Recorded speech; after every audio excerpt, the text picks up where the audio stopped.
Welcome back to the BookEnds YouTube channel. I'm James McGowan. I'm Jessica Faust. We are literary agents who have taken our popular blog to YouTube to discuss all things publishing. And today we have a big question.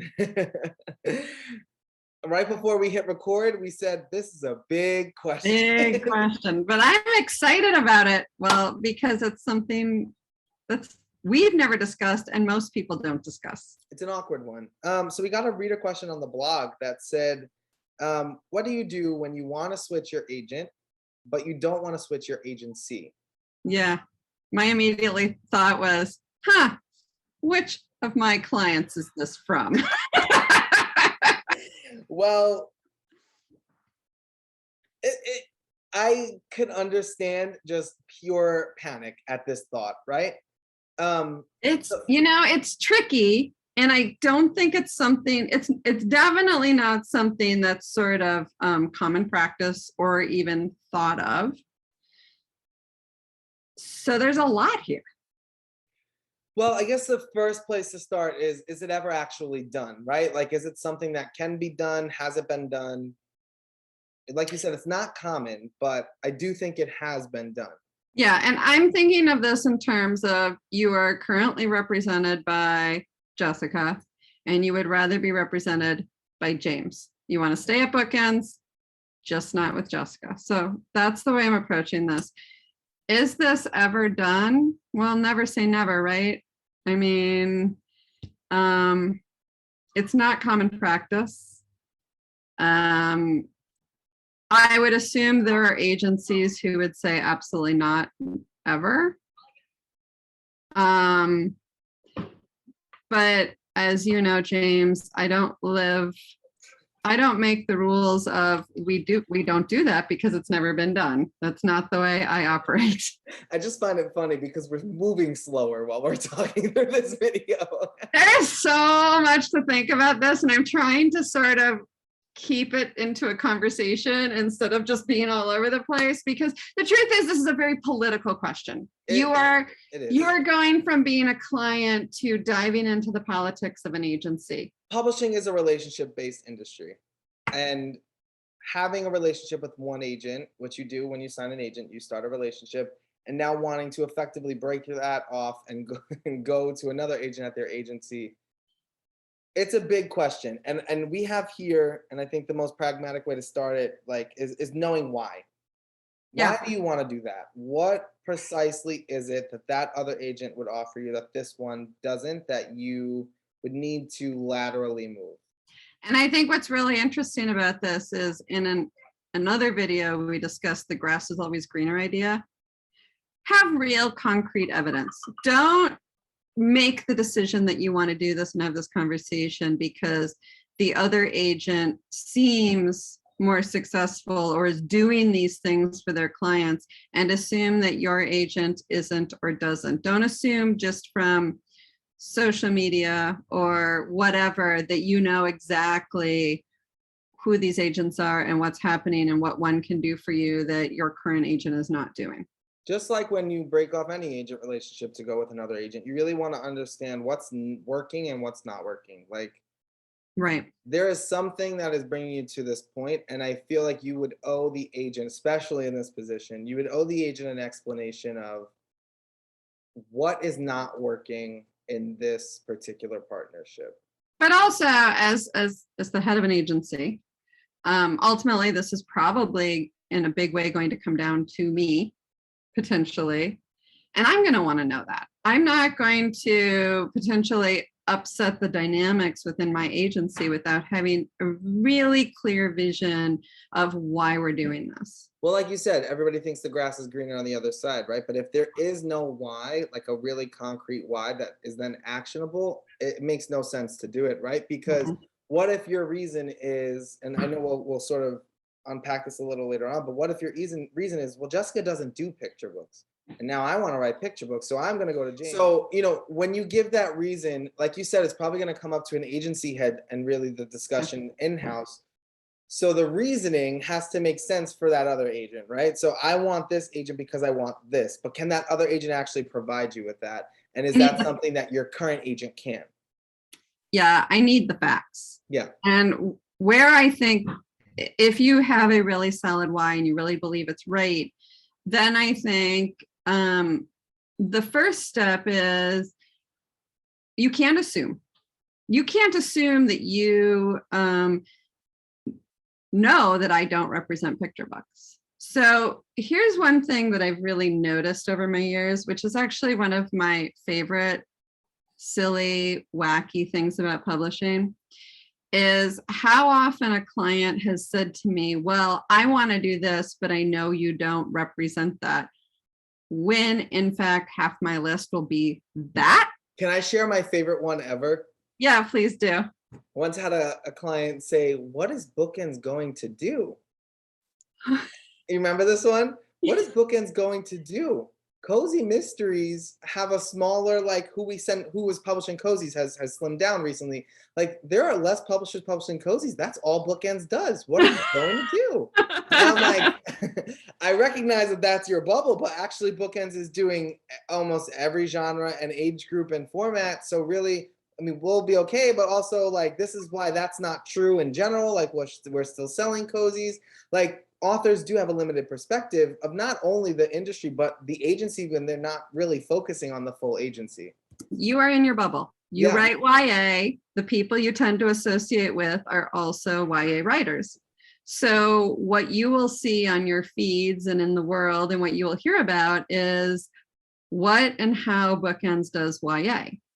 You probably won't hear about BookEnds' suspense list because that doesn't connect with YA, and you won't hear about the board book list because all you hear about is YA.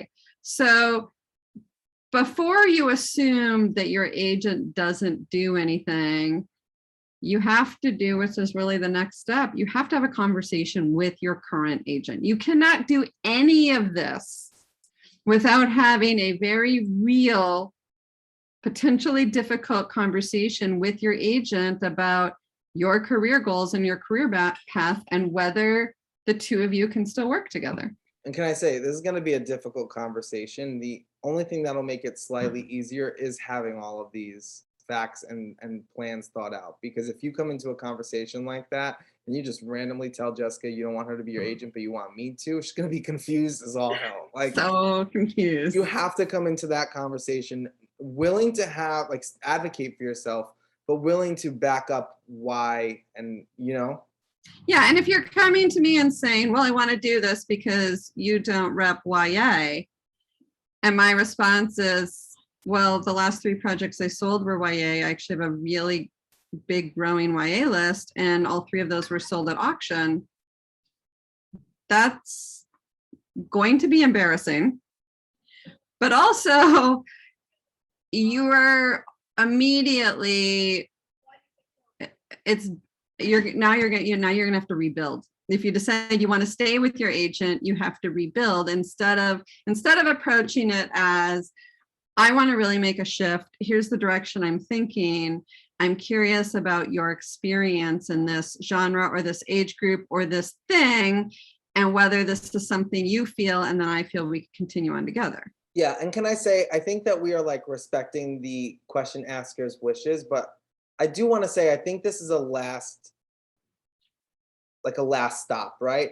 Because if there is an issue that you have, I think they can be resolved quicker, less drastically with a conversation. Like if this is your concern, you go to your agent with that concern, that agent might be able to just do that on their own, or, be like, I can handle this, I can work on this, or, you know what I'm saying? Like, I think, hey, move me to your other agent. I feel like that's just extreme and really at the end of absolutely at the end of your options list, because you don't know how that agent can operate. I mean, if you really wanted to work in another genre, sometimes you can be released from a contract and you can go elsewhere, and then you can, you know what I'm saying? Like, it feels like the last stop on the train. Absolutely. And we are also, I think we've sort of jumped into the pool of it's because you want to switch genres or switch age groups. But the truth is, it could also be because for a fact your friend who's represented by James gets regular communication and James is super responsive, and I haven't responded to your last 6 emails. And every time I do, I'm yelling at you about something. I hope I'm not doing any of that, I'm just going to say. But anyway, so maybe it's more of a personality, communication style, that sort of thing, you still need to have the conversation. You Right. still need to really make sure that you let the agent know how you're feeling about this and see if there's a fix before you take that last ditch step. Because as the head of BookEnds, I might say to you, well, let me talk to your agent, and say to the agent, you need to be better at this, and assume that's the fix. But you have to decide, is that really the fix you want, or is this just not going to work no matter what anymore? So there's a lot that goes into it. Yeah, I don't think it's fair to sort of essentially fire that agent without having, like, trying to see how something can be remedied. Especially if you want to stay within the agency. If you want to fire the agent and go somewhere else, I don't know that you have to have those conversations if you don't want to be honest. That's up to you. If you're just done, you're done. Right. But I think that if you're going to try to jump into the pool of the office politics of the agency, then you need to really involve everybody and have those conversations so that there's a lot of clarity on all sides. Right. Which, I think we covered it. What I would like to sort of add is a very personal impression on this. It is a last ditch effort, and I think it's going to be hard. I think, quite frankly, authors at a higher level, where agencies really feel that they can't lose that author, are going to be more willing to make this change than an author who's presenting this if they aren't making the buco bucks. Because no matter what happens, and no matter what case you present, and no matter whether it's a genre switch or some real personality conflicts, it is still going to be messy within the agency. Most agencies work close together, and it causes a lot of, as I think everybody can understand, it could potentially cause a lot of drama between the two agents. Even just the asking could cause a lot of drama between the two agents.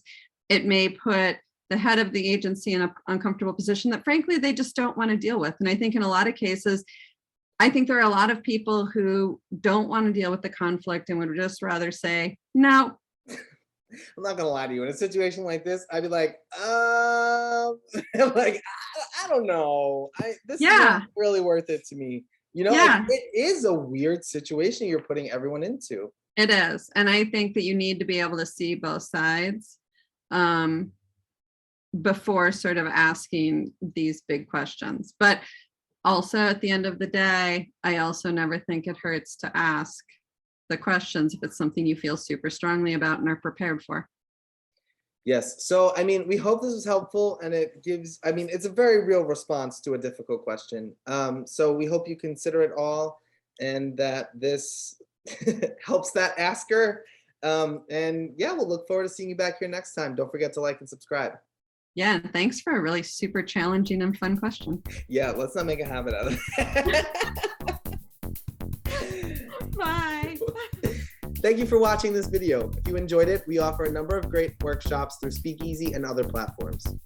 These workshops have been a fun new thing that we've been doing, not just me and James, but others at BookEnds, where we work with you interactively on critiques, queries, and insights and answer questions into publishing.